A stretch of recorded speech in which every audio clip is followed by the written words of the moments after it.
Hello, beautiful people. I pray you all have been doing well. I pray you all are in good health. I pray the Lord is keeping you in your right mind. If you have children, I pray that the Lord is keeping your children safe. If you are married with one spouse, I pray that the Lord is keeping you and your spouse safe under his covenant.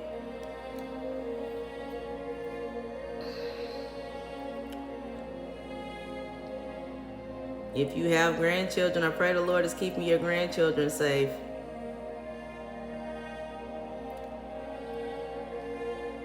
You know, the prayers of a grandparent are very powerful. I know I'm still under the wings of prayers that my grandmothers prayed for me. I know this for a fact. And my grandfather. I know this for a fact, without a shadow of a doubt. The prayers of grandparents are extremely powerful. They are. You know, I tell you all the truth. With my son's birthday coming up Monday, you know, the enemy has been trying to attack. And the craziest part is it's not me personally. You know, as a mother who has lost a child, when you find out another child is going through something, and it's not from strangers, but it's from people within the family. You know, it takes you back to a place, and literally it makes you remember the days before Christ. And literally it takes you to a place of, I should have gotten rid of this individual before I met Christ. Like, my time in jail would have been over and done with by now, and this person would not be tormenting my child or any of his other children or any other women. And I'm going to tell you the truth on the day. I understand now why my children don't call me when they're going through things, because they know that my mind will go back to the days before Christ, and only Christ can keep me calm. They know this. They don't tell me things, and it does not be because they're afraid to tell me. It be to protect other individuals. It's been this way all their life. My children always protect the other parent because they know that their mama will respond quicker than anyone else. My children know this. My children say it out of their own mouth, and they say, Mama, this is why we don't tell you anything. Because they know. They know my motherly instinct. They know my nurturing instinct. They know the protection. They know that I will protect them at all costs by any means necessary. You know, when your children just love you so much and they don't want you to lose the things that you have, they protect you by not telling you anything, but they protect others because they know how much you love them. They know how far you will go to protect them. They know because you've lost another child. They know the mindset you were in when you lost the other child. They know. They know. So they protect the other parent, the other people involved, from their mom. Because they know it's only a trigger that'll trigger their mom. And they want their mom safe. And believe it or not, they love their other parent because the mom taught them not to hate their dad.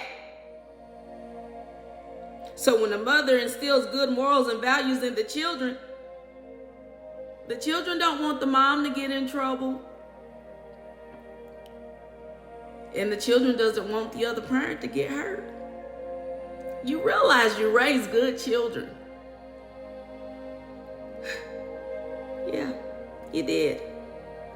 You know, Monday I heard something that took me back. I'm talking about, it set me back so far that, like, I was like, God, I need you now. And I need you now because I will go out and start hunting. Lord, I need you now. I need you now. You know, it truly takes a strong individual with true faith in God. When you get set back and triggered,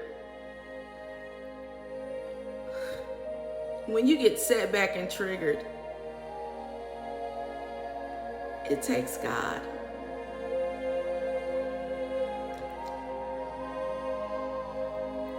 You know, like literally, when I'm saying triggered, I'm talking about taking you back to the flashbacks of when you had to fight to get away, fight to live, fight for your children to live.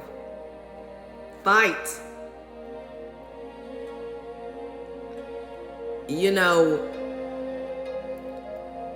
and you know that the Lord has promised you that there would be no more premature deaths in your family, but the enemy keep trying to sneak in. Illegally at that though. Like, hey, I get him a thorough. You know, when the enemy is trying to sneak in illegally, the Lord will warn you. He'll have you praying, even if you don't know the exact details. So I had been praying like nobody's business. So that's what prevented a lot of things from, you know, happening. But to hear it triggered me, and I had to go into deep prayer. I'm talking about prayer, fasting, no TikTok. The days he allowed me to put scriptures on Facebook, I was shocked. But like, as far as listening to sermons, listening to people, listening to what other people were going through, like the Lord made me shut down everything. He's like, we are not doing this. You know, and I understand why. Because, you know, sometimes you're going through things and then what you're thinking about happens to pop up on social media. Or what you talked about in a conversation, you know, videos about that start popping up on social media because we have no privacy. Everything is monitored. They record everything. They listen to everything. They watch everything. So the Lord didn't want me watching videos that would trigger me even the more. So I had to seek his face.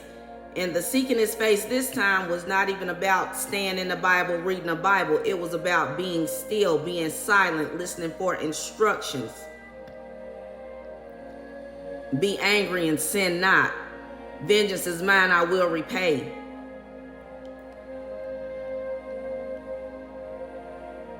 I know you're angry, daughter. I know you're wondering how this same man could be still tormenting people all these years later. But daughter, I need you to trust me now. You talk to your son and you've given him the ability to have faith. Now I need you to have faith that I'm going to do what only I can do. I'm not going to let you go out and lose everything that you have. You've got to have faith now. You've given your son the faith. Now I need you to have faith in me.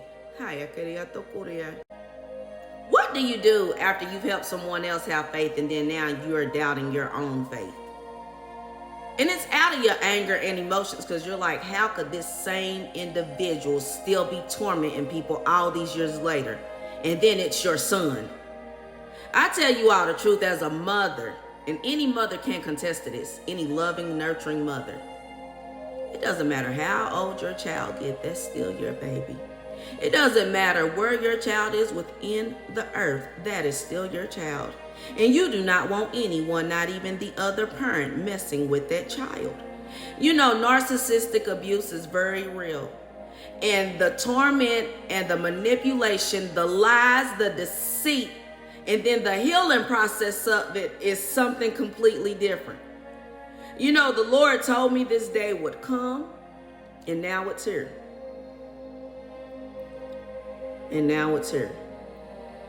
So for you mothers and that are still dealing with a narcissistic ex after 21 years and your children are now suffering and now they need healing, my prayer is for you to have the strength to endure the things that are told to you and to be able to seek the Lord's face and not revenge, because I had to seek the Lord and not revenge. For vengeance is mine, I will repay, says the Lord.